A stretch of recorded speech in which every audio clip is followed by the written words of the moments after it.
আশঙ্কায় কেজরিওয়াল, মমতা বন্দ্যোপাধ্যায়ও যাচ্ছেন এবার জেলে।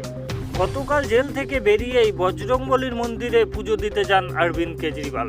সারাদিন নির্বাচন প্রচারও সারেন তিনি। আবগারি দুর্নীতি মামলায় অরবিন্দ কেজরিওয়ালের জেল হয়েছিল। এবার মমতা ব্যানার্জির পালা। মমতা ব্যানার্জির একের পর এক মন্ত্রী জেলে আছে।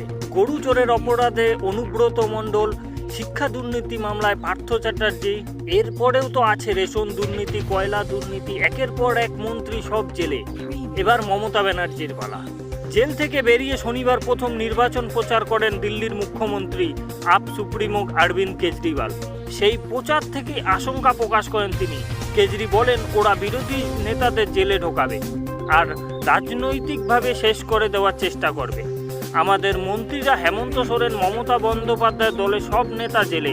তিনি আরও বলেন, এরা যদি ভোটে যেতে আমায় দিয়ে হলফনামায় লিখিয়ে নিন, কিছুদিনের পরেই মমতা বন্দ্যোপাধ্যায় জেলে থাকবে।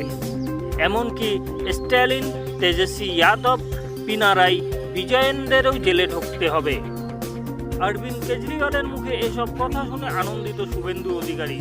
শুভেন্দু অধিকারী বলছেন, কেজরিওয়াল বলছে মোদী প্রধানমন্ত্রী হলে মমতা বন্দ্যোপাধ্যায় জেলে যাবে, ওর মুখে ফুল চন্দন পড়ুক। বিরোধী দলনেতার মন্তব্য বেজায় চটছে তৃণমূল।